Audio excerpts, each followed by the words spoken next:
Nakamute po kayo, tita.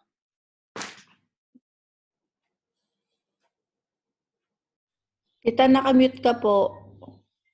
Nakamute po kayo.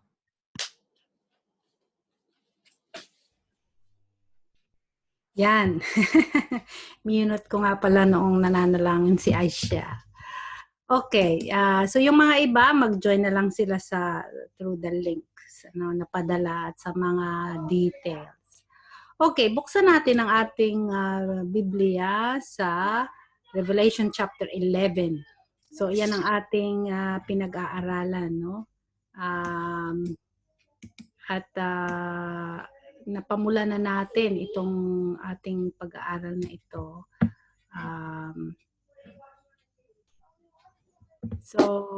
Basahin natin yung ating unang dalawang verse na inaaral dito sa Revelation 11. Verses 1 and 2 muna tayo, no, dahil yan ang ating tinatalakay.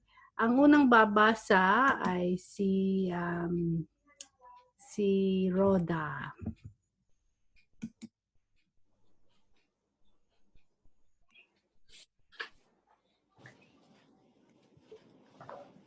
Chapter 1 and 2 ha. Chapter 11 verses 1 and 2. Verse talaga.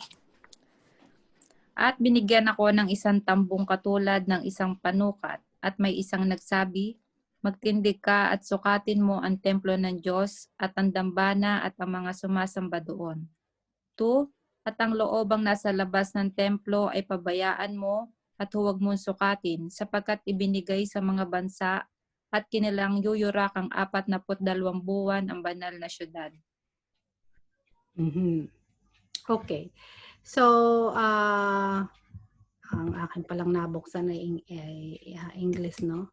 So, dito, nireview natin noong huli nating pag-aaral na itong aklat ng Revelation ay ang design ay upang ihayag ang Panginoong Hesukristo. So, yan ang kapahayagan ng Panginoong Hesukristo. Kung kaya't nakasulat sa aklat na ito ang mga magaganap sa pagdating ng Panginoong Hesukristo. Una muna sa kaniyang unang phase ng kaniyang pagdating, yung pagkuha sa mga anak niya sa kaniyang iglesia, at pagkatapos ng katapusan ng 78th week of Daniel ay siya babalik na muli kasama na ng mga banal upang maghari, to claim the kingdom. At lahat ng mga kaharian ng lupa ay mapapasa ilalim niya. At nakatala dito sa aklat na ito na ating pinag-aaralan ang sunod-sunod na mga mangyayari. So nag-review tayo noong mga naganap na events na ating nakita, which is actually magaganap pa sa hinaharap, pero nakita na ni John the Beloved at isinusulat niya upang ipaalam sa atin kung ano yung nasa sa hinaharap natin, no? So matagal na tayo nag-aaral nitong mga sunod-sunod na mga magaganap na pangyayari. So alam natin na sa itong binabanggit sa chapter 11, ito ay naganap na yung pagbubuhos ng yan ang ating pinag-aralan na binubuhos ng Panginoon ng kanyang galit, yung pitong paghihip ng pitong pakakak, tinatawag na 7 trumpet judgments, at saka yung 7 bowls judgment. And then dito, ito malapit na sa pagwawakas, no, ng panahong ito. At isa na lamang pakakak, no, ang hihipan. At dito nga sa sa paghihip ng ikapitong pakakak. Ito na ang culmination ng pagwawakas na ng buong plano ng Diyos, no, sa redemption ng buong sansinukob. At diyan din yung pagbubuhos ng ikapitong mangkok. Ngunit bago maganap yun, dito tayo, itong pinakikita ni John the Beloved, no, itong tungkol sa isang na namang ipinagagawa ng Panginoon kay John the Beloved, na siya involved sa vision na ito dahil siya may gagawin. No? So sinabi dito, at binigyan ako ng isang tambong katulad ng isang panukat, at may isang nagsabi, magtindi ka at sukatin mo ang templo ng Diyos at ang dambana at ang mga sumasamba doon. So, diyan muna tayo nagsentro sa verse 1. Ayan. Na sa ating pag-aaral, yan ay pagpapakita ng Panginoon na kung kaya siya nagpapasukat, no, ay ito ang ipinakikita niya na iya'y pag-aari niya. So alam natin, pinag-aralan natin na tuwing magsusukat ang Panginoon ay may dalawang ibig sabihin, no, ang pagsusukat. Ang una ay kapag mayroong paghatol na kaniyang ipadadala, no, sa mga lumalaban sa kanya, no. So that's one reason kaya siya nagsusukat, no. So and ang isa pa ay yung gusto niyang ipakita na ito ay pag-aari niya. So there are two things that occur in the Bible with regard to God in measuring out things, no? So ang isa ay judgment, yung paghatol, at ang isa ay ownership. So nakita natin na dito ang ipinasusukat kay John the Beloved ay ang templo ng Diyos, ang dambana, at ang mga sumasamba doon, no? So itong templo, alam natin, iyan yung nariyan ang holy place, holy of holies, yan ang structure, no, yung building na kung saan ay ang mga Hudyo ay may sa pamagitan ng mga ginagawa ng mga pare, no, ng mga saserdote, ay meron silang mga ritual na ginagawa diyan sa templo, no. And alam natin na ang mga saserdote sila ay doon nagtatrabaho sa Holy of Holies, pero sa Holy Place, pero sa Holy of Holies ay ang high priest lamang ang nakakapasok, no, once a year. At ang mga tao naman na nambahay hindi pwedeng pumasok sa holy place. Mga pari lamang ang pwede sa holy place at high priest lamang sa Holy of Holies. Ang mga tao na sumasamba, sila ay doon lamang sa courtyard, no, yun ay sa labas ng structure ng building, na kung saan nandoon ang brazen altar na pinagsusunugan ng mga handog. So doon ang mga tao pwedeng tumayo, o doon sila pwede, pero hindi sa loob ng building. At alam natin, so yan ang ipinasusukan na Diyos na templo, no. And then ang dambana, so nung sabihin ng anghel, measure the temple, he means the holy place and the Holy of Holies.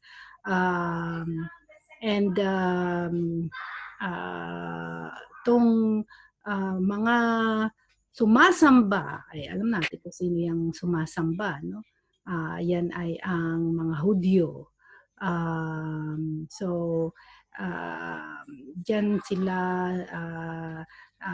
tumatayo, no? At nananalangin habang nagsusunog ng insenso sa altar.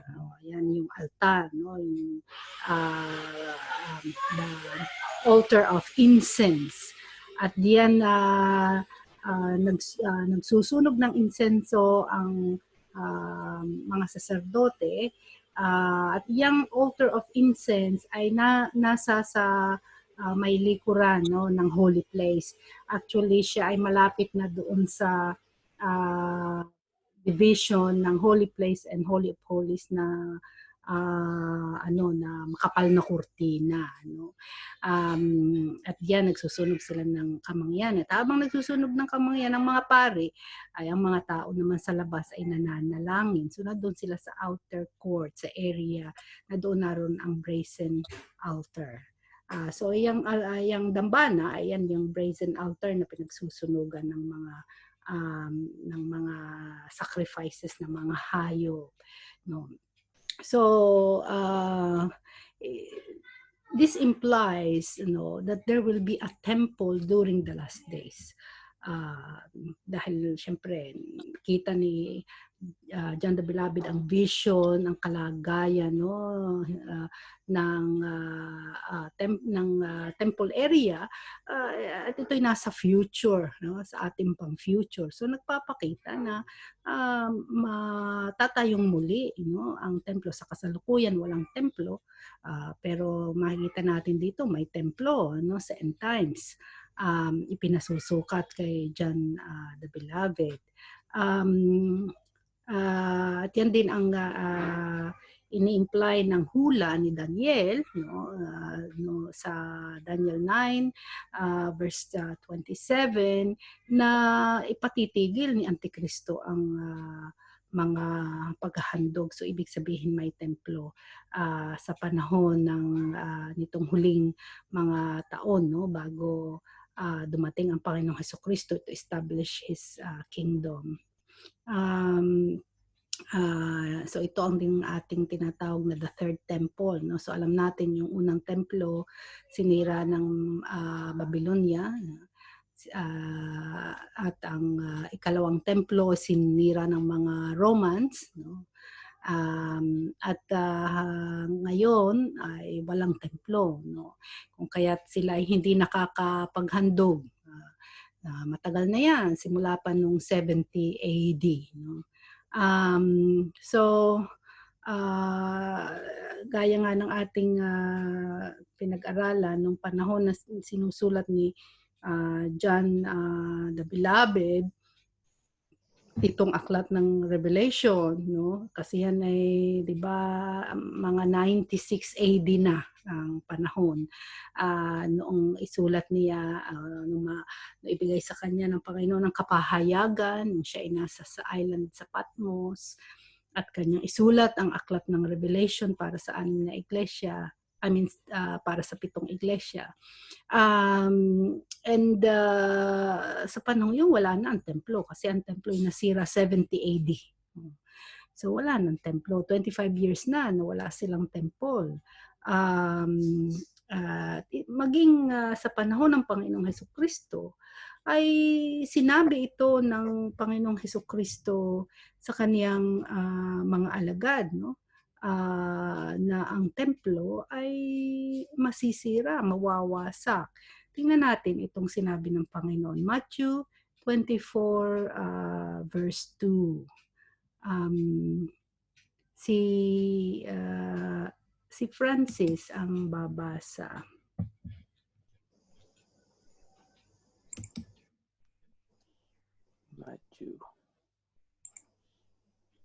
Matthew 24 verse 2. Datapwat siya'y sumagot at sa kanila ay sinabi, hindi ba ganinyo nakakikita ang lahat ng mga bagay na ito? Katotohanang sinasabi ko sa inyo, dito'y walang maiiwang isang bato sa ibabaw ng ibang bato na hindi ibabagsak. Mm-hmm. So, magkamali na naman ako ng pinipindot ko dito. Ayan. Okay. So, yan ang prediction, no, ng Panginoong Hesukristo. Na ito nga ay naganap, no, noong 70 AD. Sinabi ng Panginoon na there shall not be left here one stone upon another that shall not be thrown down. So, gaya nga ng sinabi sa Tagalog, sinabi ng Panginoon, walang maiiwang bato, no, nakapatong sa kapwa bato. At alam natin na yan ay naganap noong 70 AD nung sirain ng mga Roman soldiers ang templo. Kung ano ang sinabi ng Panginoon, exactly yun ang nangyari, no? Ganyan ang kalagayan sa Judea, hanggang sa panahon na matanggap ni John the Beloved itong kapahayagan. Walang templo. So noong sabihan si John, no, na sukatin mo ang templo ng Diyos, ito ay siyempre si John the Beloved na may dinala sa future, no, pero alam niya na ito ay kapahayagan, ito ay vision of what is coming in the future, at ito ay napatatak sa kanyang kaisipan, no, na in the prophetic history there will be a temple, no, sa fulfillment ng kapahayagan, no, na bigay sa kanya ng Panginoon. Sa darating na panahon magkakaroon ng templo.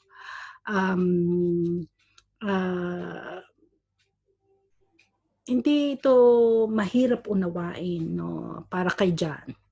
Alam natin ang mga alagad, no, sila ay siyempre nag-aaral sila at kanilang binasa at pinag-aralan ang mga turo ng mga propeta. So hindi mahirap para kay John na maintindihan itong vision na ipinakikita sa kanya, dahil sinabi din naman ng mga propeta na magkakaroon, no, ng templo. Hindi mananatili na walang templo sa Israel, no? Although sa kasalukuyan ay napakahaba ng panahon, no, na walang templo doon. Atin ngang isubtract, ayun ay 2021, so minus 70 AD, ay 1,951 years na walang templo sa Israel. Pero yan ay inihula, no? Ang isang binigyan ng Panginoon ng kapahayagan patungkol dito sa darating na templo ay si Amos. So tingnan natin, Amos chapter 9 verse 11. Si Nadsel.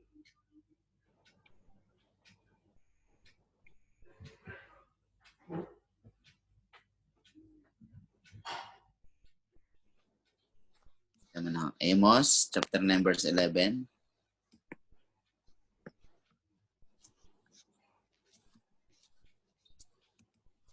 Amos chapter 9 verse 11. Sabi po dito, sa araw na iyon ay ibabangon ko ang tabernakulo ni David na buwal, at tatakpan ko ang mga sira niyoon, at ibabangon ko ang mga guho niyoon, at aking itatayo na gaya ng mga araw ng una. Yan ang restoration of the nation of Israel. Anong sabi ni Amos? Ito yung ang tinutukoy niyang araw na yun, yan yung end times, no? Ibabangon ko, yan ang Diyos ang nagsasalita, ang tabernakulo ni David na buwal. So, nakabuwal daw, sira. No? Pero ibabangon ng Diyos. Aayusin niya. Tatakpan ko ang mga sira niyaon at ibabangon ko ang mga guho niyaon at aking itatayo na gaya ng mga araw ng una. No? So magkakaroon ng, it's coming. Yan ay alam natin in the making na. No? Nakaprepare na lahat na para sa pagtatayo ng third temple. So, ang sinasabi ni Amos dito ay ang tinutukoy niyang panahon ay ang end times at ang kaligtasan ng bansang Israel.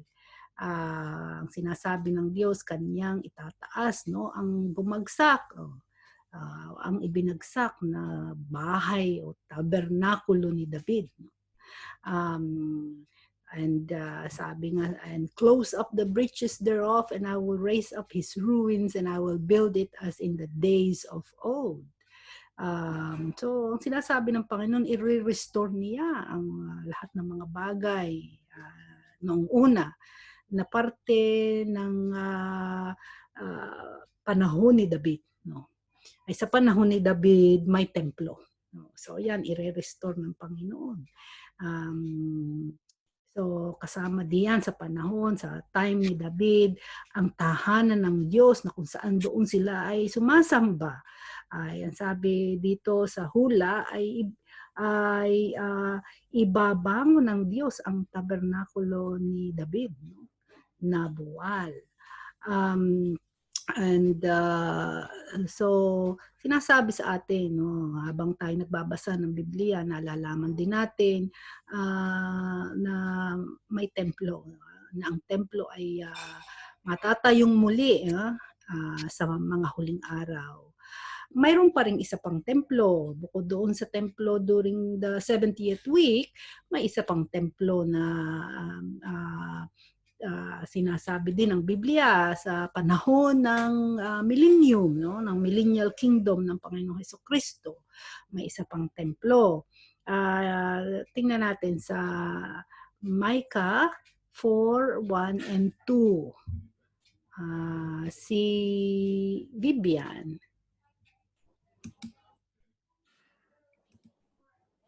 Micah 4:1 and 2. Ngunit sa mga huling araw ay mangyayari na ang bundok ng bahay ng Panginoon ay matatag sa taluktok ng mga bundok at matataas sa mga burol at mga tao'y paroroon sa kanya. At maraming bansa ay magsisiparoot, mangagsasabi, magsiparito kayo at tayo'y magsiahon sa bundok ng Panginoon at sa bahay ng Diyos ni Jacob, at siya'y magtuturo sa atin ng kaniyang mga daan at tayo'y magsisilakad sa kaniyang mga landas, sapagkat sa Sion ay lalabas ang kautusan at ang salita ng Panginoon ay mula sa Jerusalem. Mm-hmm. So, yan ang kapahayagan naman ay binigay kay Micah. Na nagsasabi, no, na again ang tinutukoy ay huling araw. Sabi nga ay mangyayari daw na ang bundok ng bahay ng Diyos, bahay ng Panginoon, no, ay matatatag sa taluktok ng mga bundok, no. Din sa bansang Israel, maraming mga bundok diyan eh. And actually, the city of Jerusalem is on the top of the mountain. Yeah? Sa matataas, sa mga burol at mga tao ay paroroon sa kanya. No? So, sa panahon ng Millennial Kingdom, ay ang lahat ng mga bansa pupunta doon para sumamba sa Diyos. Sabi diyan sa verse 2, maraming bansa ay magsisiparoot, magsasabi, magsiparito kayo, at tayo magsiahon sa bundok ng Panginoon at sa bahay ng Diyos ni Jacob. No? So, yan ang kalagayan sa panahon ng millennium. May templo na diyan sasamba ang lahat ng mga bansa. Sabi, at siya'y magtuturo sa atin. Sino yun? Di ang Panginoon. Magtuturo sa atin ng kanyang mga daan at tayo magsisilakad sa kanyang mga landas. Sapagkat sa Sion ay lalabas ang kautusan at ang salita ng Panginoon ay mula sa Jerusalem. So, yung kanyang yung government, no, ng yung paghahari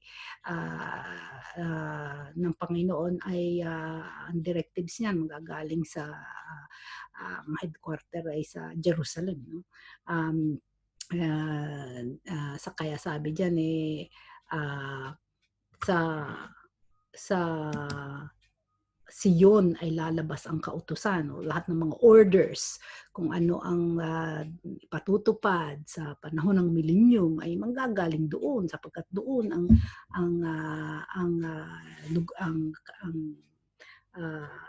ang templo sa millennial kingdom, ang headquarters, no, ng hari ng buong lupa, no, ang Panginoong Hesukristo, siya ang hari sa buong lupa.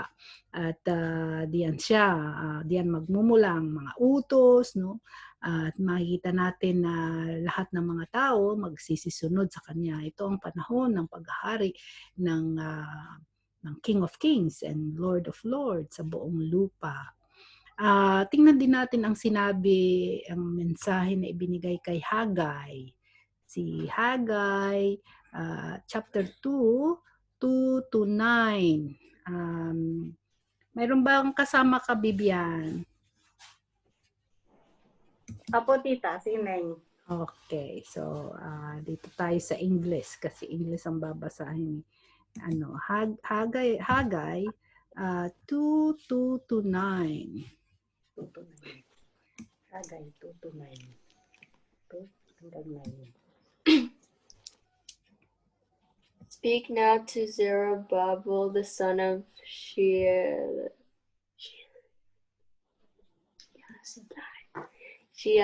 the governor of Judah, and to Joshua, the son of Hosadej, the high priest, and to the residue of the people, saying, who was left among you that saw this house in their first glory?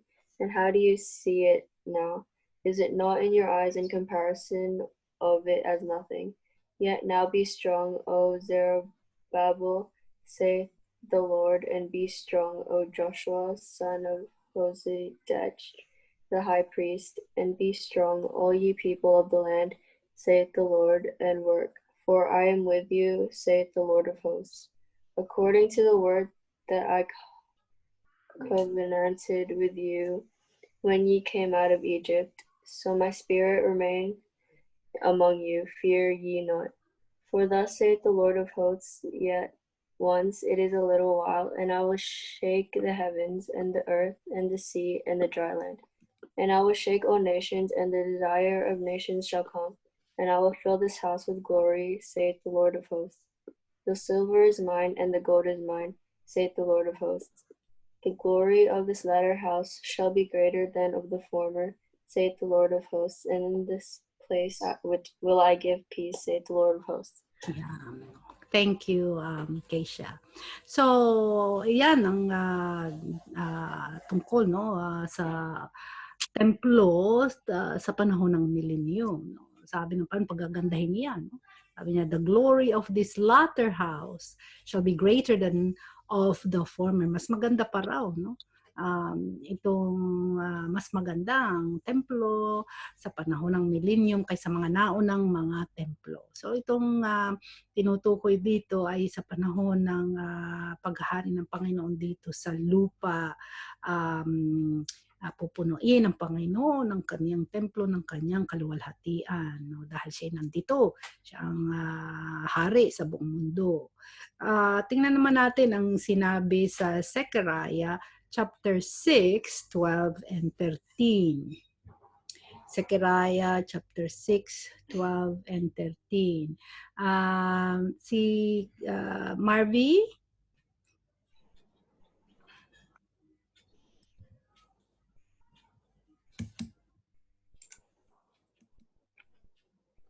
Okay po, tita. Zechariah chapter 6. Ano pong verse? 12 and 13.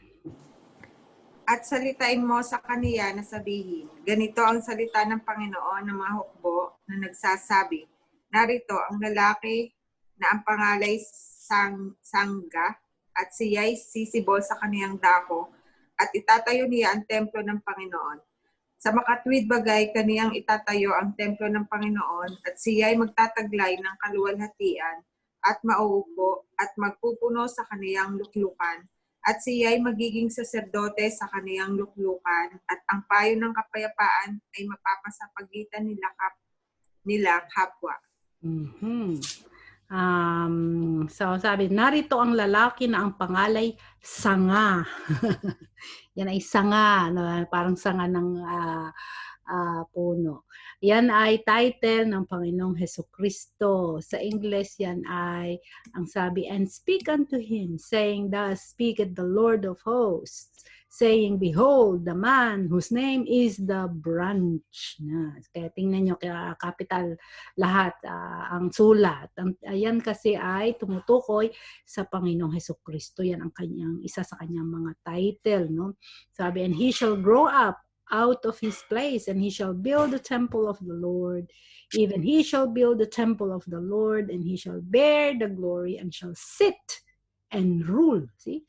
He will sit and rule upon his throne, and he shall be a priest upon his throne, and the council of peace shall be between them both. No? So siya ang king and priest.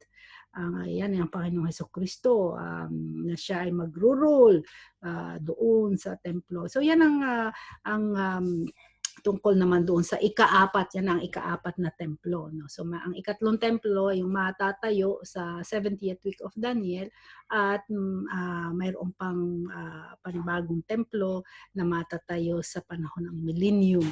Ngayon, kung babasahin din ninyo ang Ezekiel, yung buong chapter 40 hanggang chapter 48, no? Yung lahat ng mga chapters na yan sa Ezekiel, yan ay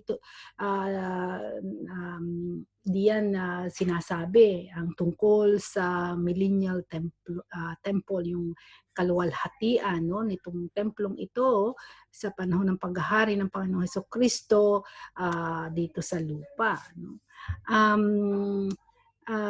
So marami sa ating mga binasang yan, no, ay patungkol doon sa ika-4 na templo, sa templo ng Mesaya, na matatayo sa panahon ng kanyang paghahari dito sa lupa.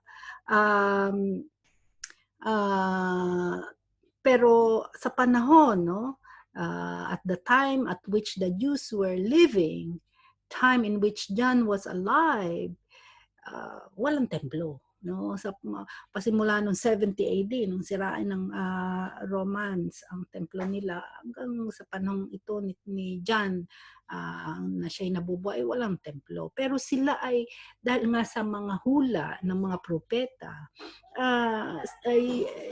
they anticipate, no, alam nila na may na matatayong muli, no, ang kanilang templo in the future, no.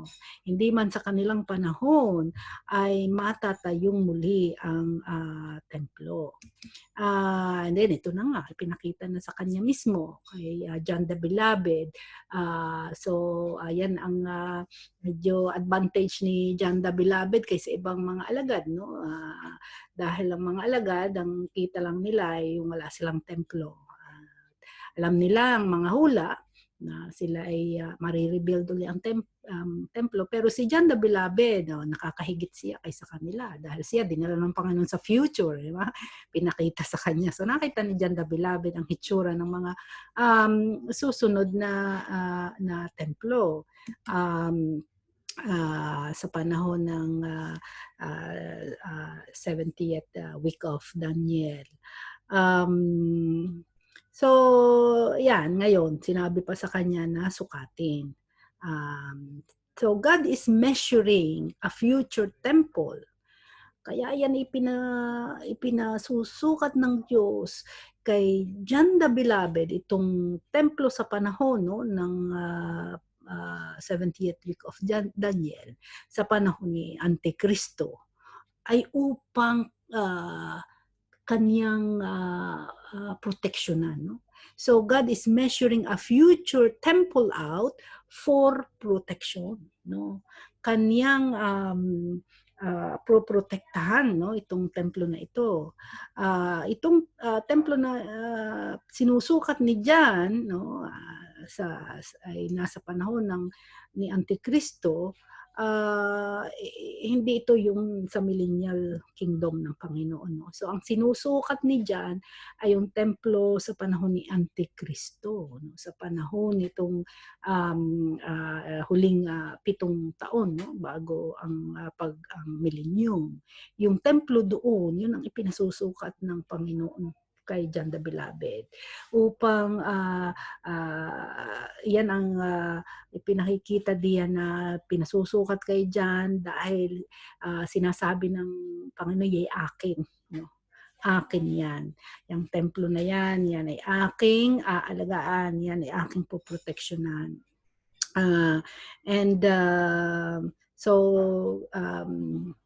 Alam natin sa panahon ni Antikristo, itong sabi nga sa gitna nung 7 years, no,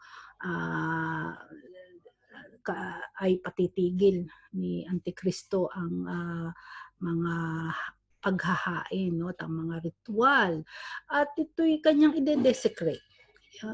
Lalagyan niya ng kanyang imahe, no, ang tawag ay abomination of desolation, na binanggit din ng Panginoong Jesucristo, ay sign, no, na kapag kaya na tinindig na sa Holy of Holies, ay magtago na ang mga mananampalataya dahil pasimula ng Great Tribulation. No?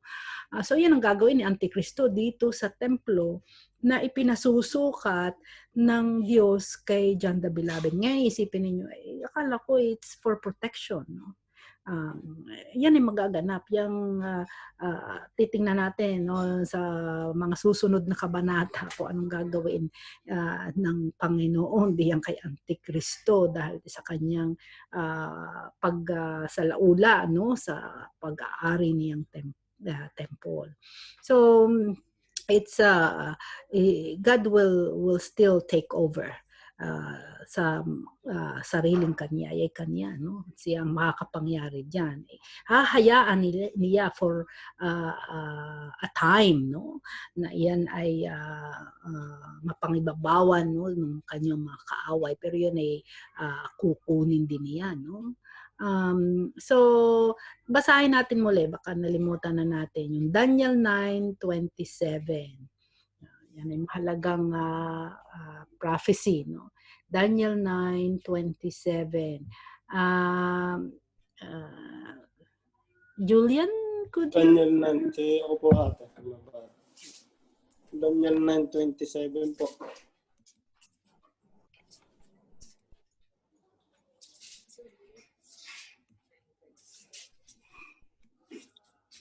At pagtitibayin niya ang tipan sa marami sa isang sanglinggo. At sa kalahati ng sanlinggo ay kaniyang ipatitigil ang hain at ang alay. At sa pakpak ng mga kasuklam-suklam ay paroroon ng isang maninira at hanggang sa wakas at pagkapasiya ay mabubuhos ang puot sa maninira. Mm-hmm. See, may puot na mabubuhos sa maninira. Yan ay sisirahin ng Diyos ang maninira. So, ayan ang isang hula pa, nagpapakita na may marirebuild ang third temple. Magkakaroon ng third temple, no? At sa panahon ng nitong last 7 years ay nakatayo ang templo. And then, so syempre, pag natayo na yung templo, magsimula na sila uli ng kanilang mga seremonya, ng paghahandog ng mga hayop, no? And akala ng mga Hudyo kaibigan nila si Antikristo, no? Pero dito sa kalagitnaan nitong 7 years, bigla makita nila ang tunay na kulay ni Antikristo, no? Dahil katitigil niya ang itong kanilang mga ginagawa, at pagkatapos ay sasalaulain pa ang kanilang templo, no? So, ayan ay sa magaganap sa kalaghatian ng 7 years. Pasimula na yan ng kahigpitan, no, ng Great Tribulation. At pag-persecute no sa mga mananampalataya at sa mga Jews din naman. So diyan sa Daniel 9:27 yan ang prophecy patungkol kay Antikristo.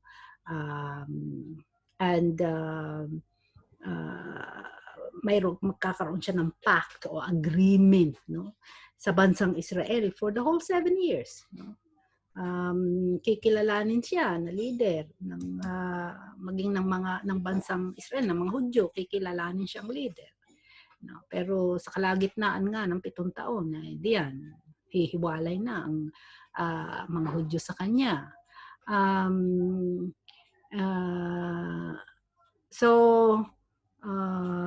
Sa umpisa nitong kapag naitayo na ang templo no, sa umpisa ihahayaan sila ni Antikristo.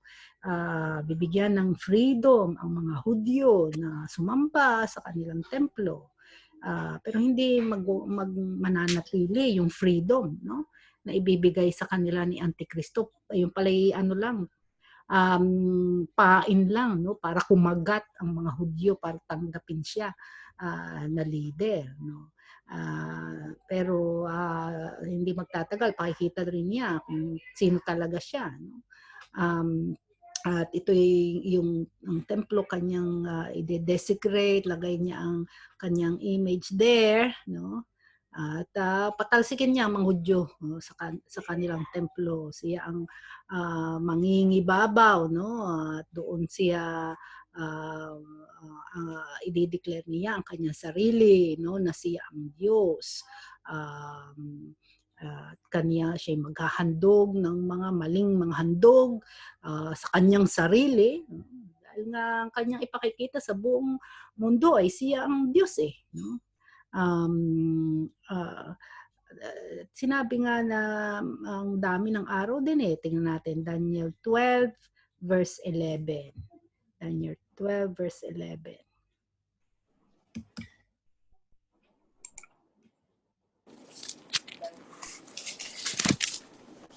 Daniel 12 verse 11.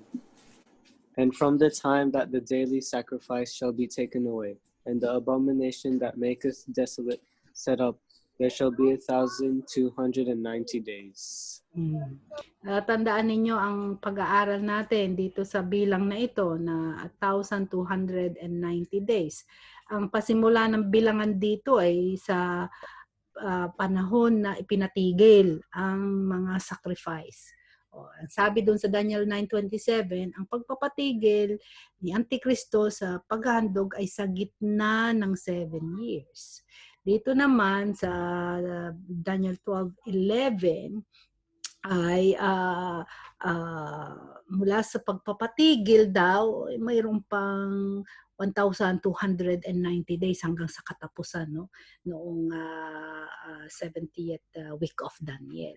So alam natin itong last part na ito na ng 70th week of Daniel, yan na yung ang Diyos naman, ang siyang nakakapangyari sa mundo no.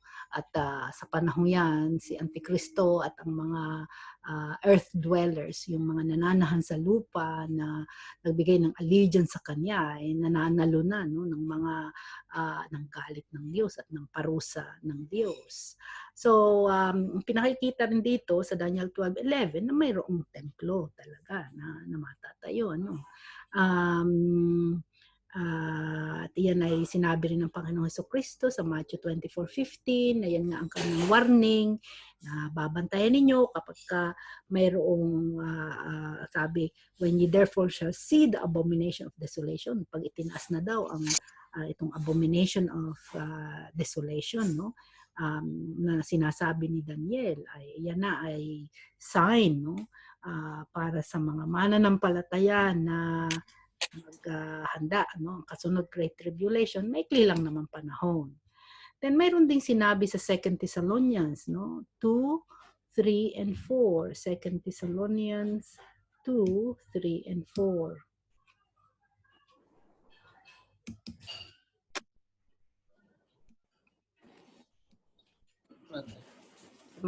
Meron pa sa iyo na Jonald, si Andrea. Nakabasa na ba si Andrea? Second Thessalonians chapter 2, verse 3 and 4. Let no man deceive you by any means, for that day shall not come, except there come a failing away first, and that man of sin be revealed, the son of perdition, who opposeth and exalteth himself above all that is called God, or that is worshipped, so that he as God sitteth in the temple of God, showing himself that he is God. So maliwanag dito sa mga talatang ito, no? Kung ano ang gagawin ni Antikristo. Sabi, dinescribe kung sino siya, no? And then sabi diyan, siya ay nagmamataas laban sa lahat ng tinatawag na Diyos. So, hindi lamang sa tunay na Diyos siya nagmamataas, sa lahat ng mga dinidiyos ng mga tao dito sa lupa, pagmamataasan niya. Lahat ng mga Diyos na sinasamba ng mga tao, di kasama yung si Buddha, ayan, yung mga sinasamba ng mga santo ng mga Katoliko, no, di si Maria kasama diyan dahil sinasamba si Maria ng mga tao. Mga Hindu, mayroon silang kanilang mga Diyos na sinasamba, no? So hindi lamang itong mga Muslim, kanilang propeta na kanilang ginagalang. So hindi lamang ang Diyos na tunay, no? Ang pagmamataasan nitong si Antikristo, wala siyang kikilalanin, mga dinidiyos ng mga tao sa lupa. Dahil ang gusto niya, siya ang Diyos, no? Kaya siya uupo, sabi dito, uupo sa templo ng Diyos. O di may templo. Dahil doon uupo si Antikristo. At doon niya itatanyag ang kanyang sarili at ipahahayag sa buong sanlibutan na siya ay Diyos. Yan ang abomination na tinatawag. Yan ang sinasabi ng Panginoong Jesucristong abomination of desolation. No? Ito sa umpisa may pact, may agreement si Antikristo sa mga Israelita at akala ng mga Jews ay sila ay bibigyan ng proteksyon, no, ni Antikristo na siyang world leader. Kaibigan nila, poprotektahan sila, magiging safe ang kanilang kalagayan, no? Sila ay pababayaan ni Antikristo na matayo ang kanilang templo sa tamang lugar na dapat pagtayuan. Sa ngayon, di ba, hindi pa magawa ng mga Hudyo ang kanilang gusto, no? Dahil yung Temple Mount yan ay pinag-aawayan pang lugar, no? Pero sa panahong yon, si Antikristo bilang world leader, may kapangyarihan, bigyan niya ng possibility, no, na matayo ang templo at ma-establish ang pagsamba ng mga tao. So akala ng mga Hudyo, ito na ang Mesiyas. Na tayo, bago pa ang paghahari pa ay buong mundo, ang pinaghaharian ni Antikristo, bago kapanalig nila. So, kaya yan ang sinasabi na tatanggapin nila itong si Antikristo ang kanilang Misaya. No? Magpoprotekta sa kanila. Pero, dating ang kalaghatian ng linggo, ay lumabas na ang tunay na espiritu na naghahari sa katauhan ni Antikristo at kanyang wawasakin ang kanilang pagsamba at kanyang lalagyan ng karumal-dumal ang kanilang templo. Uupo siya doon bilang Diyos, no? At kanyang, itong pinag-aralan natin sa Revelation 13, no? Kanyang pasasambahin sa kanya ang buong mundo, ang lahat ng mga tao dito sa lupa ay pasasambahin niya sa kanya. Sabi nga doon sa ating pinag-aralan sa Revelation 13, ang sino mga hindi sasamba sa imahen papatayin. No? Hindi pwedeng maglalagay ng tatak ang walang tatak ni Antikristo, hindi pwedeng bumili, hindi pwedeng magbili. So hindi ka pwedeng bumili ng yung pangailangan, hindi ka rin naman pwedeng magnegosyo. Hindi ka pwedeng magtinda, ibig sabihin hindi ka pwedeng magtrabaho kung wala ka ng tatak ni Antikristo. These scriptures then conclusively tell us that not only are there prophecies in the Old Testament about a millennial kingdom and about a kingdom in which the Lord himself will establish a temple, but there will also be a temple during Daniel's 70th week. So yan na nga ang i-desecrate sa kalaghatian ng 7 taon. So, ang makikita natin dito ay mapapabalik ang sacrificial system ng mga Hudyo. At ang kanilang susundin na mga pamamaraan ng kanilang sacrifices ay ayon sa Old Testament. So, marami na namang mga hayop ang kanilang ihahandog at papatayin. Yun ang sistema sa Old Testament, no? Yan ay binakasanayan, sistemang yan, binakasanayan ng Panginoong Hesukristo dahil siya na ang final sacrifice. Ay itong mga Hudyo ay nabulag, no? May kabulagan, hindi nila tinanggap ang final sacrifice, no? So nag-aasam sila patuloy na matayo ang kanilang templo upang maipagpatuloy nila yung napatigil nilang pagsasakripisyo according to the Old Testament law, no? So ito ang third temple. Ang nagtayo ng unang templo, si Solomon. Ang nag-rebuild ng ikalawang templo ay si Zerubbabel, no? Yan, pinaganda naman yan ni Herodes, no, sa panahon ng Panginoong Hesukristo, kaya napakaganda ng templo sa panahon ng Panginoong Hesukristo. Herod embellished the second temple. And then there will be a third temple that soon will be built, no? Pwede ito sa ating lifetime, no? Sa kasalukuyan, if you follow the news, no, yung mga paghahandang ginagawa ng mga Jews para sa kanilang templo ay talagang maisip-isip mo, andyan na yan, matatayo na yan, no? Dahil lahat ready na sila. So it could be in our lifetime. It could be kung hindi man sa ating lifetime, ito yung sa lifetime nitong mga kabataan natin, no? And so the kids you need to study prophecies in preparation for the coming of the end. So you know, and you will be ready, and you know what to do, no, when the end time comes. If it doesn't happen during our lifetime, ng mga matatanda, maybe in your lifetime, because it's very it's at the door, malapit na. Ngayon lamang sa mga panahon natin ito naging ganyan ka ready ang nation of Israel, no, sa namatayo sa pagtatayo ng kanilang templo. They are very, very ready now. And it could be put up in a matter of weeks, no? Mga ilang, kung yan man, ilang buwan, no? Hindi yan magtatagal ang pagtatayo. Parang prefab, no? Na pag dudugtugtungin lang nila at matayo na mabilis, no? Ang magtatayo ng templo sa millennium ay ang Panginoong Hesukristo. Yan ang nakita natin, no, sa mga hula that Christ will be the one to build the fourth temple in the millennium.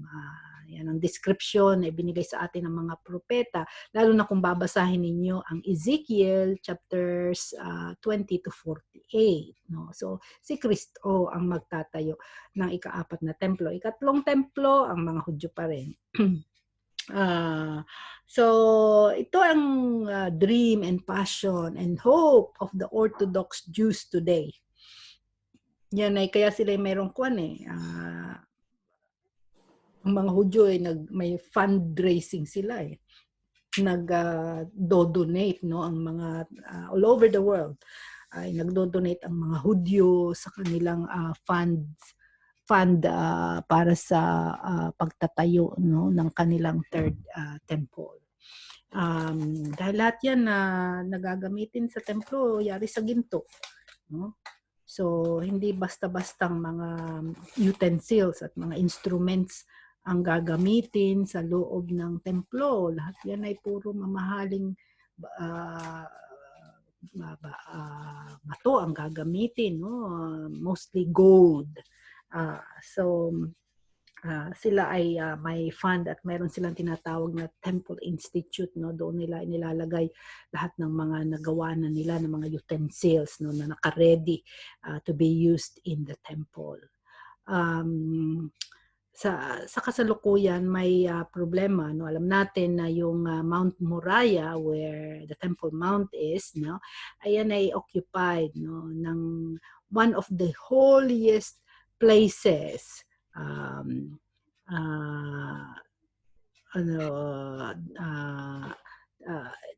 Ito ay ino-occupy ng mga Muslim, no? So ito'y sa mga Muslim, yan ay para sa kanila yan ang kanilang second holiest place, no, yung Temple Mount, no? Dahil diyan nakalagay yung kanilang Dome of the Rock. Na doon daw si Muhammad ay nag-ascend to heaven. So yan ay very sacred sa kanila. So dito sa ating binasa sa Revelation 11, nakita ni John, no, that they will have a temple. Anong ibig sabihin niyon? Di ang mga Hudyo babalik sa dati nilang lumang pagsamba, no, na ginagawa nila sa Old Testament. Maaaring ito rin ay parte ng paghahanda ng Diyos sa mga Hudyo, upang muli ay mag-isip tungkol sa kanilang Mesiyas. Ngayon, napakaraming secular Jews. Mayroong mga Orthodox o yung mga traditional Jews, no? So sila ay nananatili sa kanilang mga sistema ng paniniwala. Pero marami din ay naging ang tawag sa kanila secular Jews.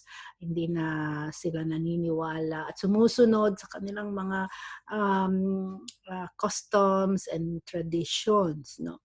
So maaaring itong kasi parang ito yan ay nationalism, no? Para sa kanilang bansa yan, no? Yan ang emblem ng kanilang bansa, simbolo ng bansang Israel ang kanilang templo.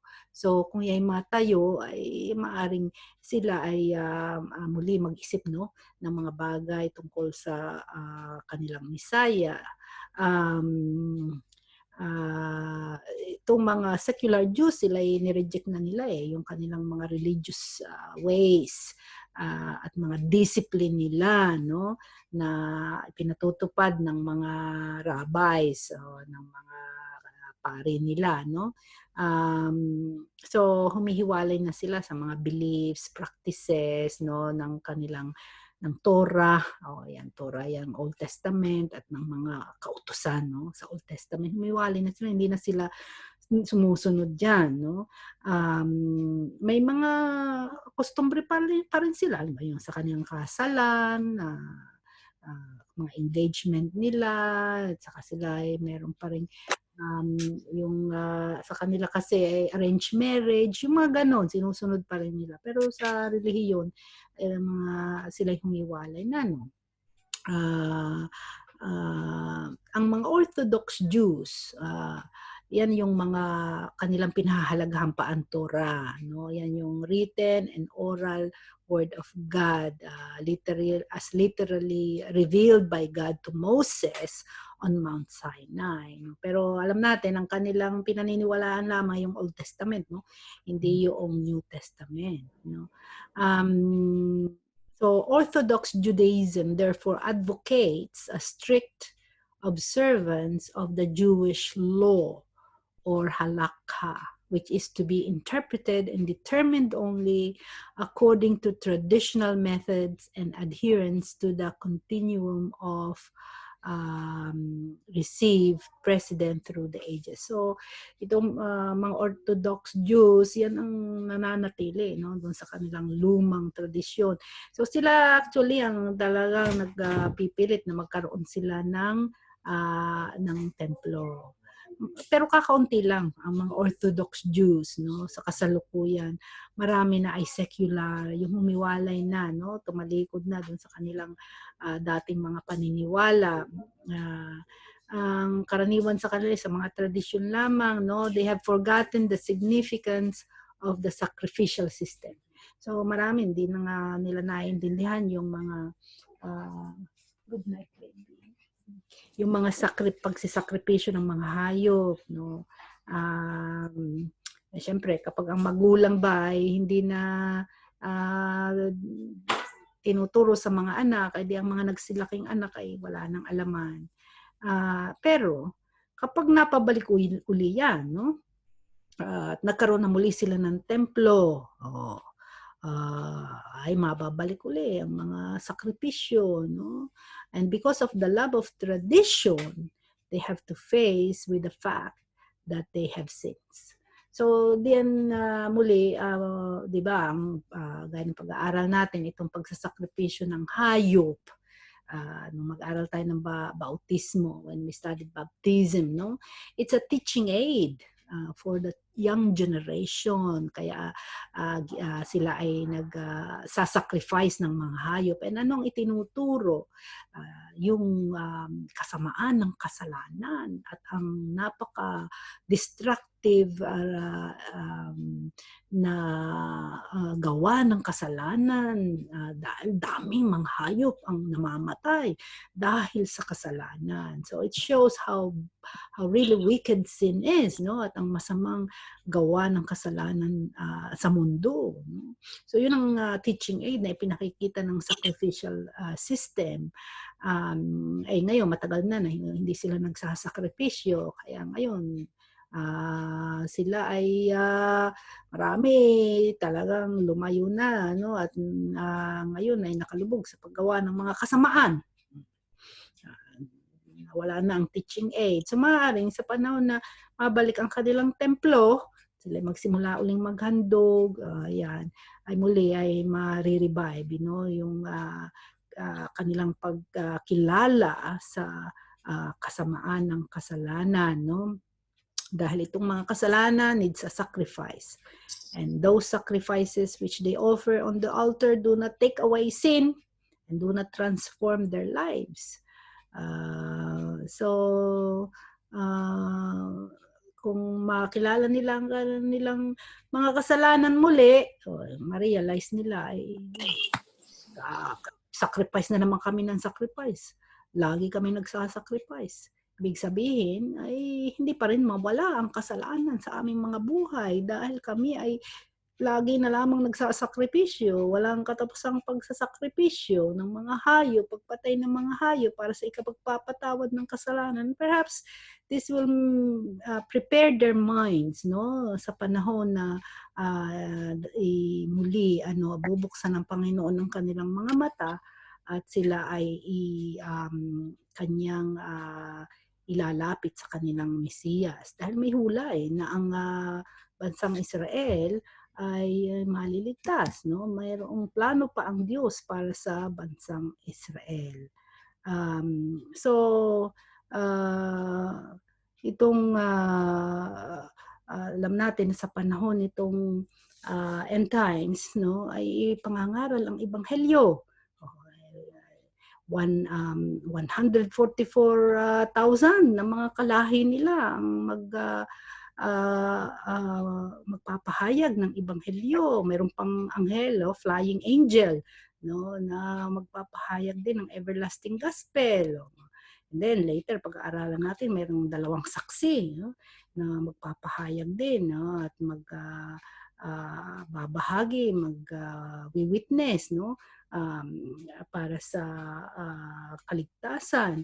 So, the temple might help, maybe a preparation, yung pag nagkaroon na sila na, yung pagkakaroon nila na uli ng templo, no, at mapabalik uli sila sa kanilang traditional ways, ay maraming preparation ng Panginoon, no, para muli sila ay mag-isip sa mga bagay na spiritual.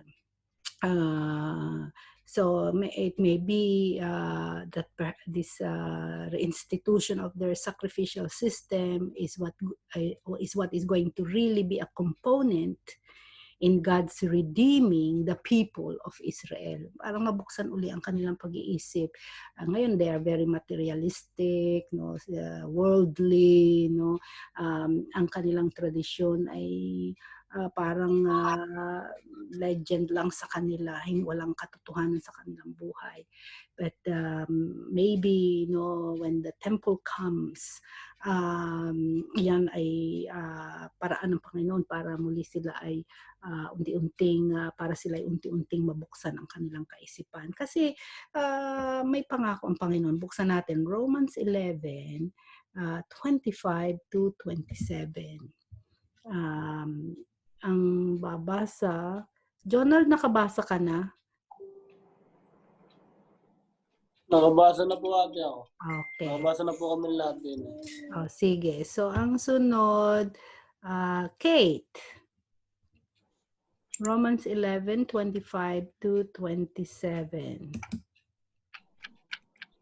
Romans 11, 25 to 27.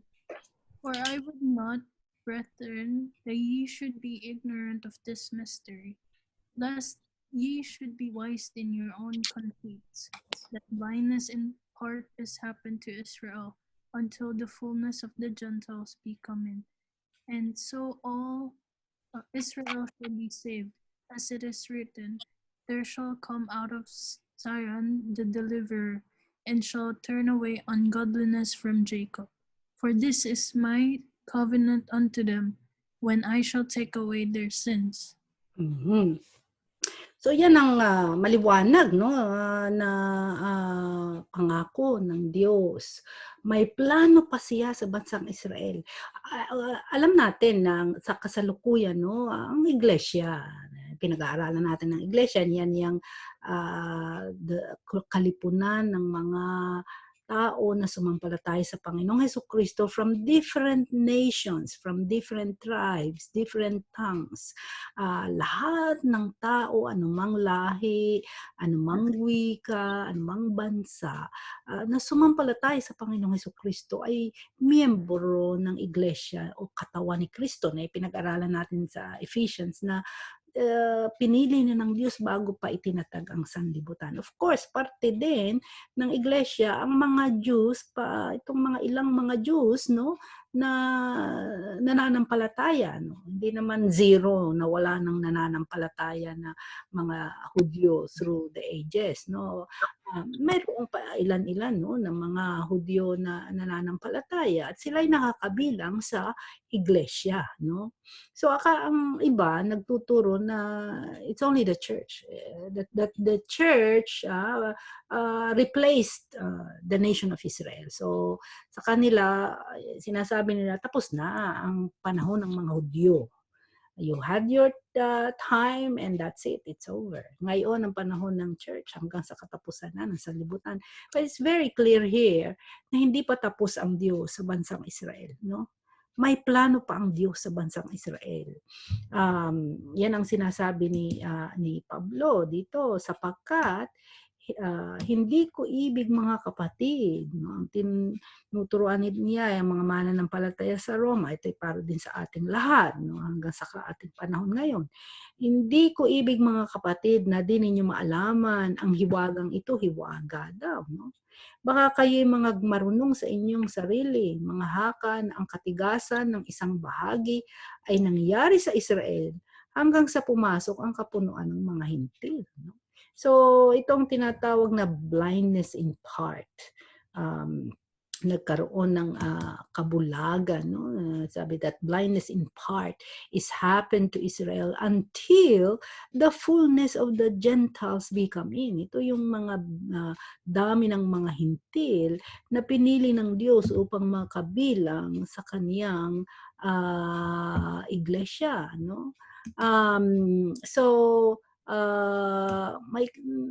may nananatiling kabulagan sa mga Hudyo. Pero sabi nga, at sa ganito'y ang buong Israel ay maliligtas, no? Yan ang sabi, buong Israel ay maliligtas gaya ng nasusulat, magbubuhat sa Sion ang tagapagligtas, siya ang maghihiwalay sa Jacob ng kalikuan. Ang tinutukoy dito, di ba? Si Jacob yan ay si Israel. Yan ang bansang Israel. Ihihiwalay daw sa bansang Israel ang kalikuan.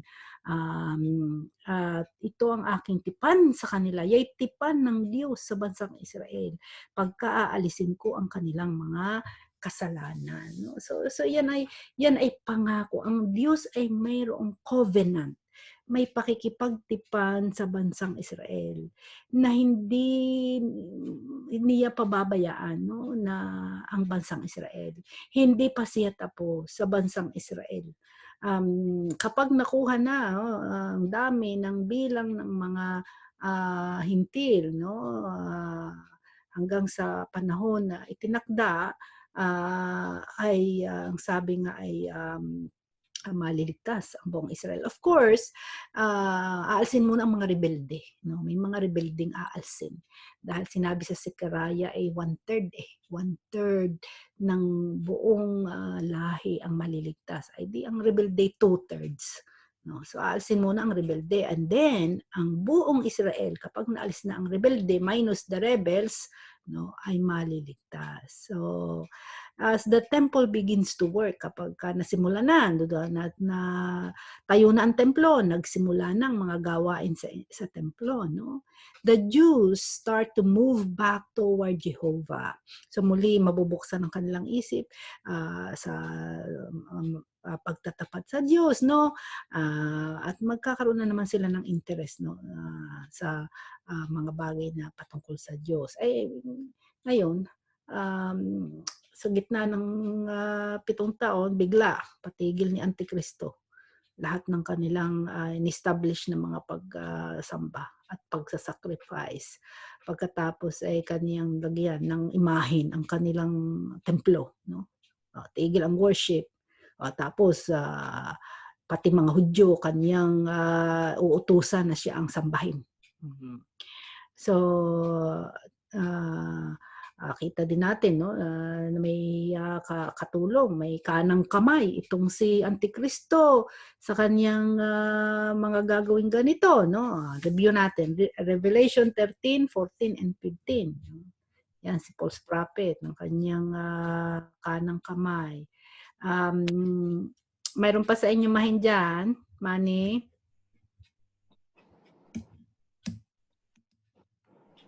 Kung wala na, si Margie.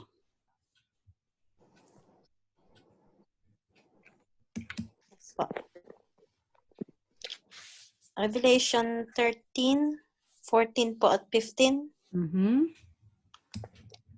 At nadadayan niya ang mga nananahan sa lupa dahil sa mga tanda na sa kaniya'y ipinagkaloob na magawa sa paningin ng hayop na sinasabi sa mga nananahan sa lupa na dapat silang gumawa ng isang larawan ng hayop na mayroong ng sugat ng tabak at nabuhay.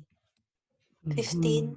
At siya'y pinagkaloobang makapagbigay ng hininga sa larawan ng hayop upang ang larawan ng hayop ay makapangusap at maipapatay naman ang lahat ng hindi sumasamba sa larawan ng hayop. See? So, yan, mahigpit ang gagawin itong duo, no? Itong hindi fantastic duo, ha? Itong abominable duo. Dalawang abomination, si Antikristo at saka si false prophet, no? Sabi nga ay sasabihan ng mga tao na gumawa ng larawan ni Antikristo, imahe ni Antikristo, no? papagsalitain pa raw nitong si false prophet ang imahe ni Antikristo. Gagawa siya ng himala, no? At ang lahat ng hindi sumasamba sa larawan ng hayop ay ipapapatay. So, sa pilitan, no, ang pagpapasamba, you worship or you die.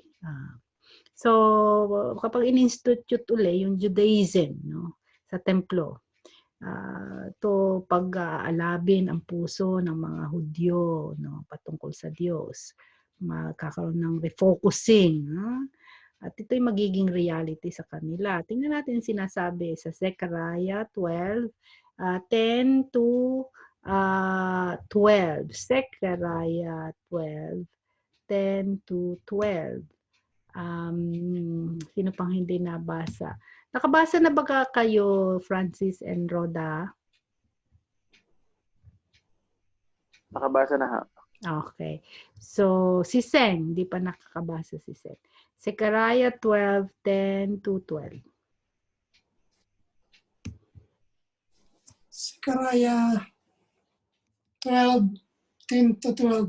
At aking bubuhusan ang sambahayan ni David at ang mga mananahan sa Jerusalem ng espiritu ng biyaya at ng daing.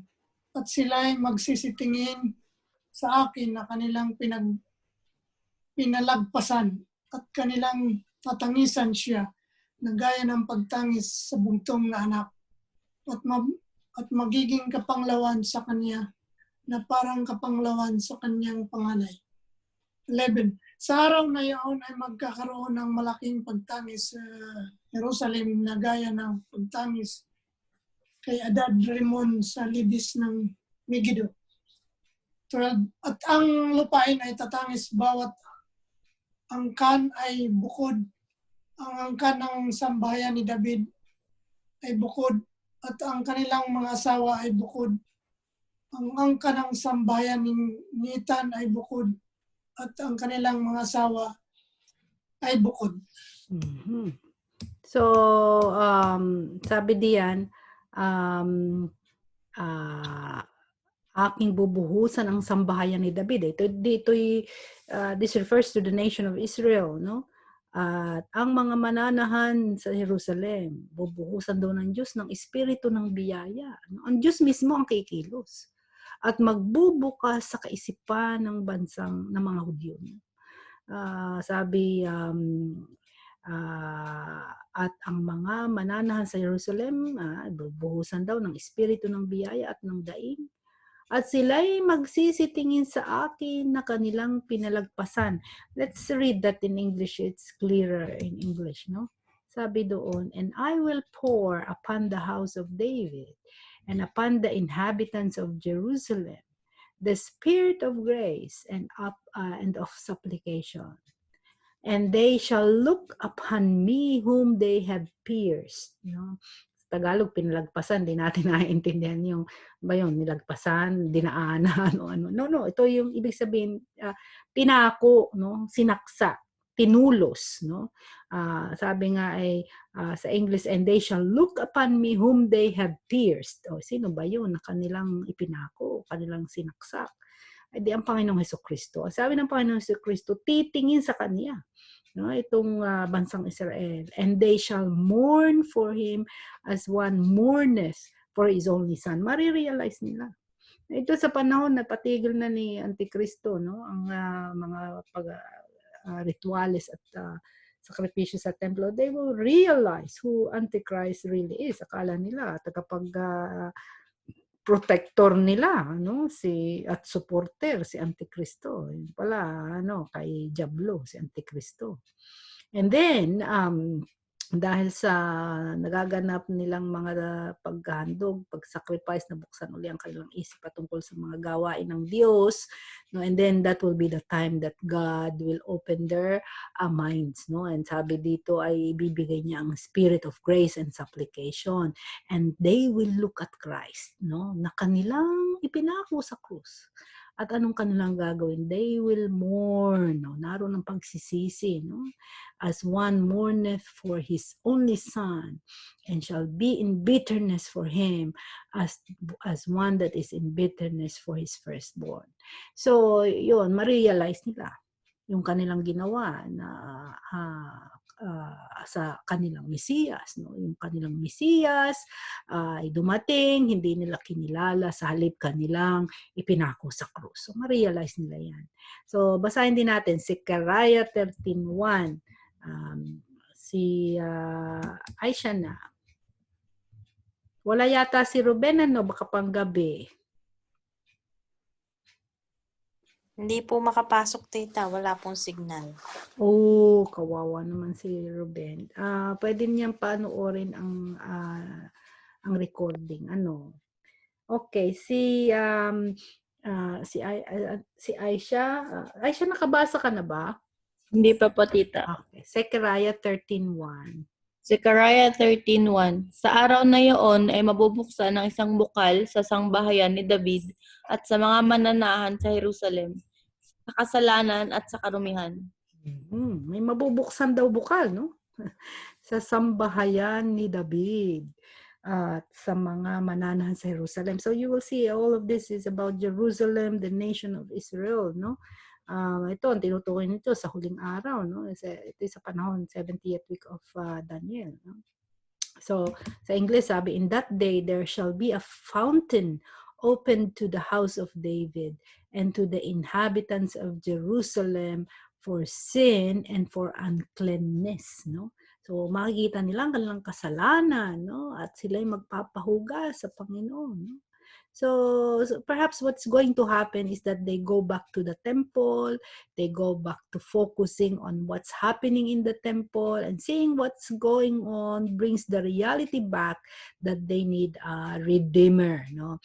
So sa ating pag-aaral sa Genesis, 'di ba? Yan ang in-establish ng Panginoon sa even sa pamula pa kay Adan, no? Na marami siyang teaching aid upang huwag malimutan, no? Yung mga katotohanan ng kasamaan ng kasalanan at na may pangako siya, no, na dadating upang durugin ang ulo ni Satanas, no? Yun ang kaya siya ay nag-establish ng sacrificial system ng mga hayop para ma-realize ng mga tao at huwag malimutan na sila ay makasalanan at hindi sila makaalis sa ganung kalagayan dahil lagi-lagi silang nagsasacrifice, walang epekto. No? Patuloy pa rin silang nagkakasala. And to look forward to that final sacrifice na darating para siyang magtaklob, no, yung atonement, mag-cover sa kanilang mga kasalanan. No? And so maaaring sa pag-revive ng temple and yung mga ginagawa nila sa templo, muli na namang itong magiging mapapasok sa kaisipan ng mga Hudyo sa panahong ito, no? At sila ay muli ay magkakaroon ng paghanap, no, sa direksyon ng Diyos. Alam natin na sa panahong ito, dahil maikli lang naman ang Great Tribulation, may iwanan na ang mga mananampalataya, ang mga Hudyo dito sa lupa. Na hindi na, ang mga Hudyo na hindi mananampalataya, dahil lahat ng mga mananampalataya ay pagkatapos ng Great Tribulation ay irarapture na ng Panginoon.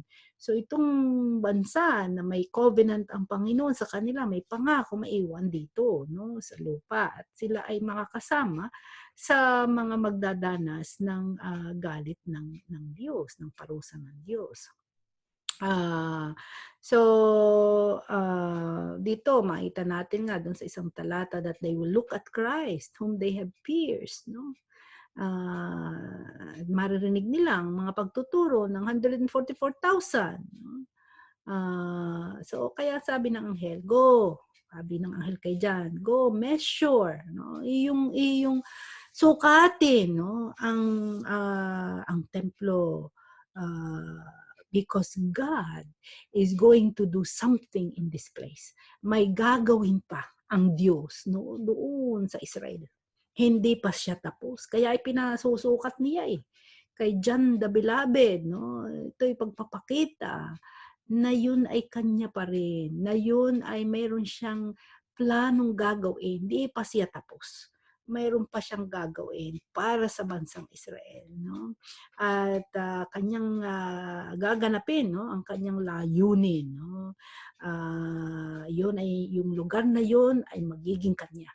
Kahit na yun ay inagaw ni Antikristo sa midweek, no, sa kalagitnaan ng Sanlinggo ng 7 years, agawin ni Antikristo, siya ang uupo doon at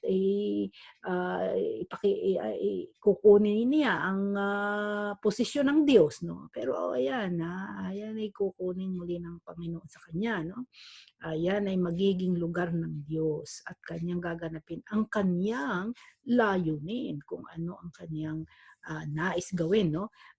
Tuloy natin ang basa, Zechariah 13:8 and 9. Meron pa ba sa inyo dyan na Aisha? Zechariah 13:8 and 9. Ako po. Sige. At mangyayari na sa buong lupain, sabi ng Panginoon, 2 bahagi ay maihiwalay at mamamatay. Ngunit ang ikatlo ay maiiwan. At aking dadalhin ang ikatlong bahagi sa apoy, at sila'y dadalisayin ko na parang pilak na dalisay. At sila'y susubukin ko na parang pagsubok sa ginto. Sila'y magsisitawag sa aking pangalan, at sa akin silang didinggin. Aking sasabihin, siya'y bayan ko, at kanilang sasabihin, ang Panginoon ay aking Diyos. Mm-hmm.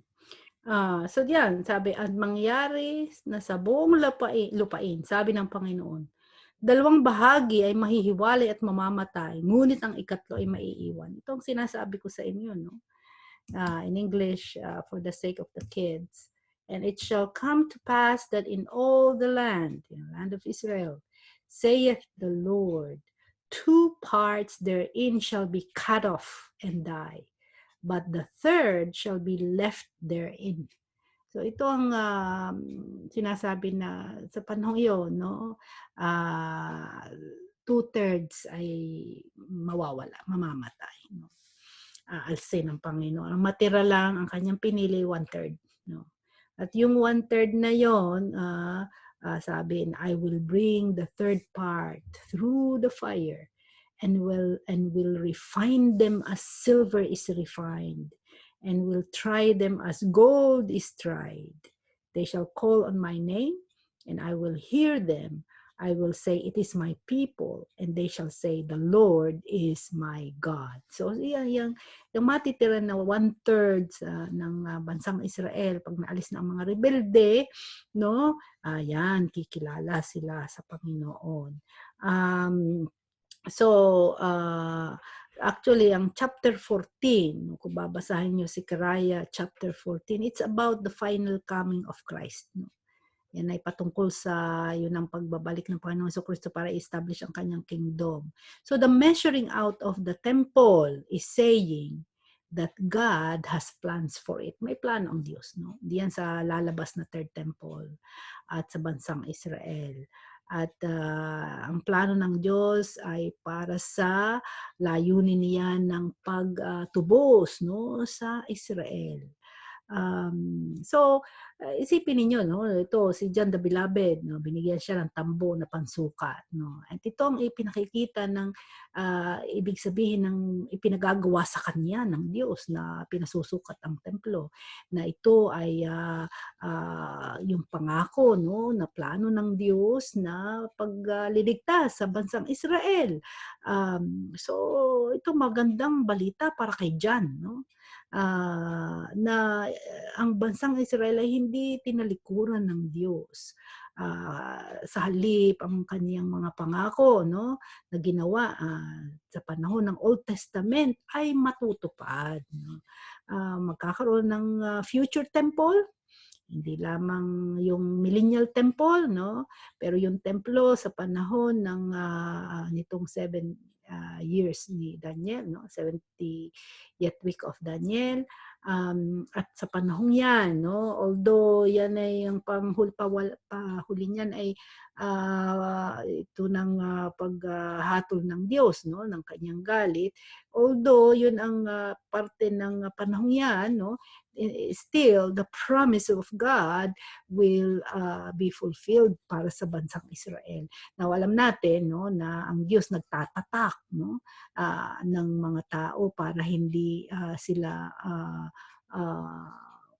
mamamatay sa panahon ng wrath, no, para sila mag-survive. So yung mga I believe, no, itong mga Hudyo, no, na kaniyang ililigtas ang bansang Israel, dadaan sila, they will go through the fire, di ba? Pararaanin daw sa apoy, they will have to go through the wrath of God. No, kasi sila nandiyan sila sa lupa, sa panahon na binubuhos ng Panginoon ng kanyang galit. No? So sila makakaranas din. But I believe sa mga naligtas na bansang na mga Hudyo, no? Sila ay tatatakan din ng Diyos, katulad ng 144,000. Kung kaya't sila din naman ay magsusurvive, no, sa kabila ng katindihan ng pagbuhos ng galit ng Diyos sa last half of the 70th week, ay sila ay poproteksyonan ng Panginoon, and they will survive and they will populate the millennium. Dito muna tayo magtatapos, no, sa ating pag-aaral. Natapos nating verse ay 13 verse 9. Lagyan ko lang ng tanda dito sa aking notes para alam kung saan tayo nagtapos. Yan, no. So mayroon pang layunin ang Panginoon sa bansang Israel. So kaya nga sabi, wag tayong magmalaki, no, na kaya pati ikaw ay miyembro ng katawan ni Kristo, member of the church, pinili bago itinatag ang sanlibutan, pagmamalakayan mo na ang mga Hudyo, no. Sabi nga ay sila ang mga tunay na sanga ng mabuting puno ng ulibo, no, kaya lang pinutol ang marami sa kanila, hindi namumunga. Yan, kaya pinutol, no, mga tuyong sanga. At tayo ay ikinabit, no, tayo ay mga ligaw, ang tawag sa atin ay mga ligaw na sanga. Dahil hindi naman tayo galing sa lahi ni Abraham, no? Pero tayo inari ng Diyos, na mga anak niya, ikinabit sa mabuting puno ng ulibo. No, tayo grafted. Yan. Kaya tayo ay spiritually anak din tayo ni Abraham, no? Kahit hindi tayo physically, genetically galing kay Abraham, no?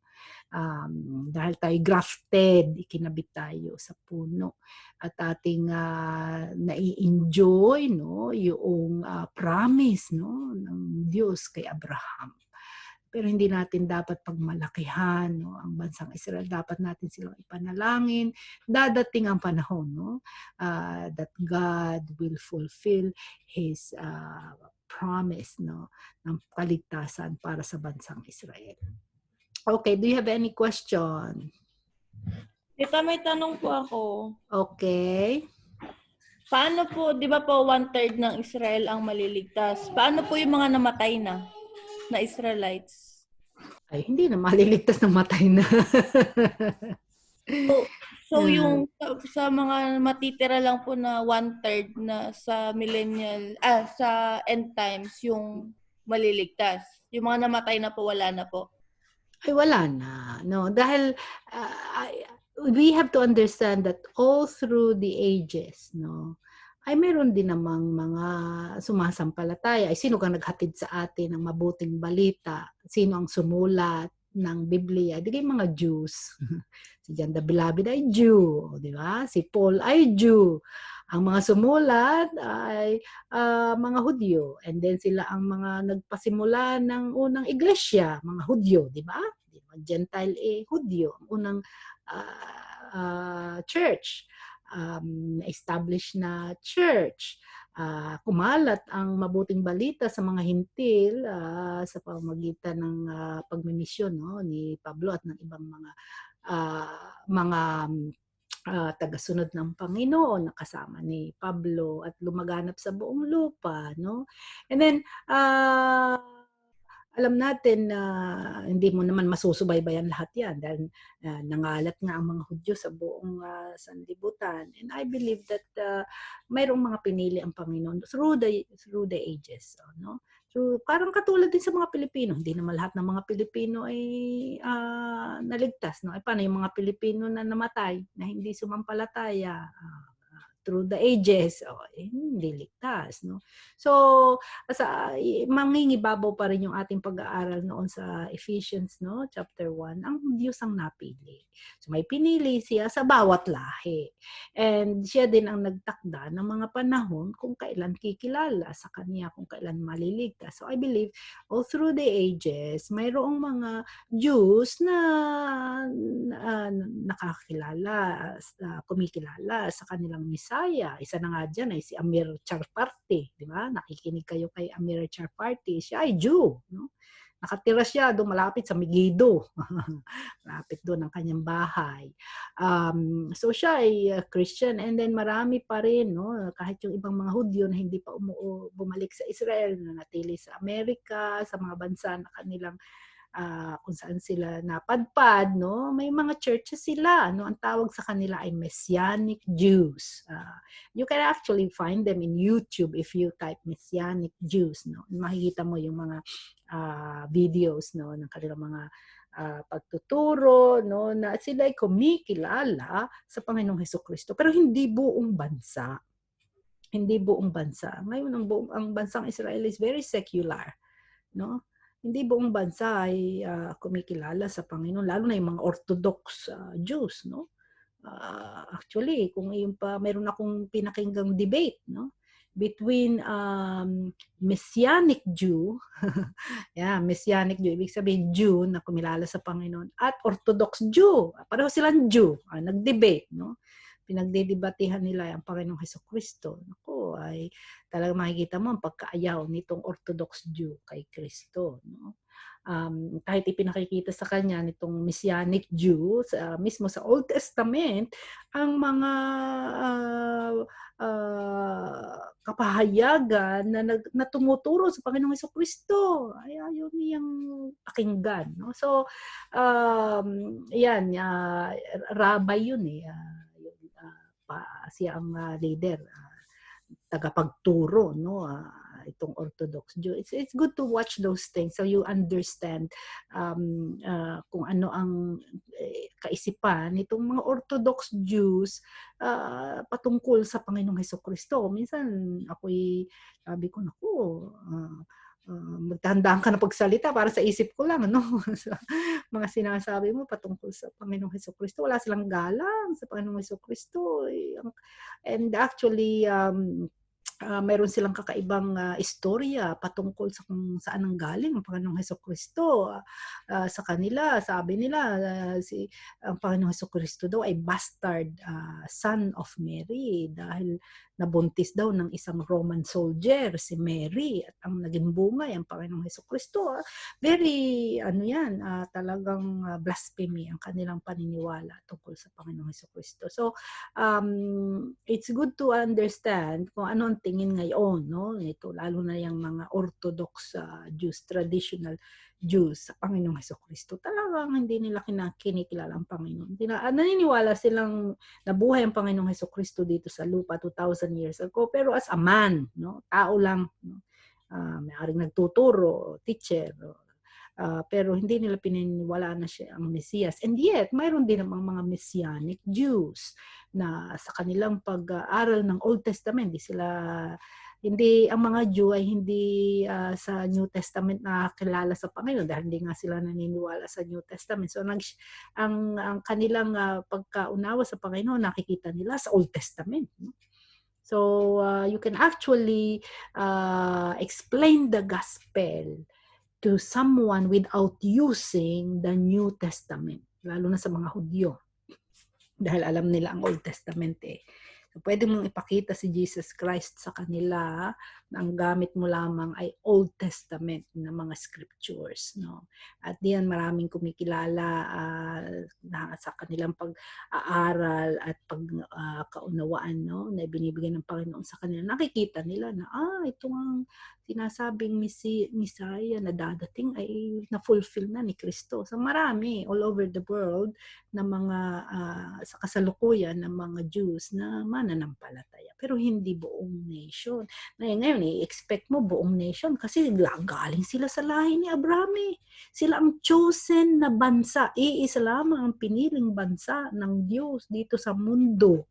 No, pinili mismo niya yung tao na panggagalingan, sa kanya lang manggagaling, no, yung bansa na yun. At very special kasi sa kanila ipinagkatiwala ng Diyos ang kanyang mga kapahayagan ng lahat ng kanyang mga plano. O parang sila ang magsabog, sa ibang mga bansa, sa ibang mga tao, sa iba't ibang mga bansa. Yun ang kanilang gusto ng Diyos na gawin nila na sila ang kaniyang maging mouth, no, to tell all the nations of the world tungkol sa kaniyang master plan, no? Ay, sa halip ay tumalikod sila. So, pero mayroong mga nagiging Christian. Pero as I said, yung mga hindi kumilala sa Panginoon, anumang lahi. Anumang lahi ka, Amerikano ka man, Australiano, Pilipino, Inchik, Hapon, Hudyo, Swedish, anumang lahi, no? All through the ages. Kung namatay, hindi sumampalataya sa Panginoong Jesucristo, hindi makakarating sa langit. It's the same for everyone, no? No one is special, even the Jews. Yan. Okay. Mayroon pa ba kayong tanong?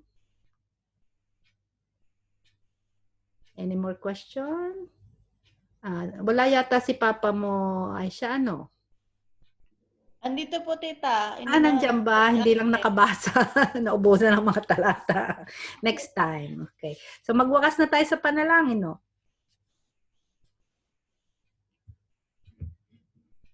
Hindi, si Casey nag-ano.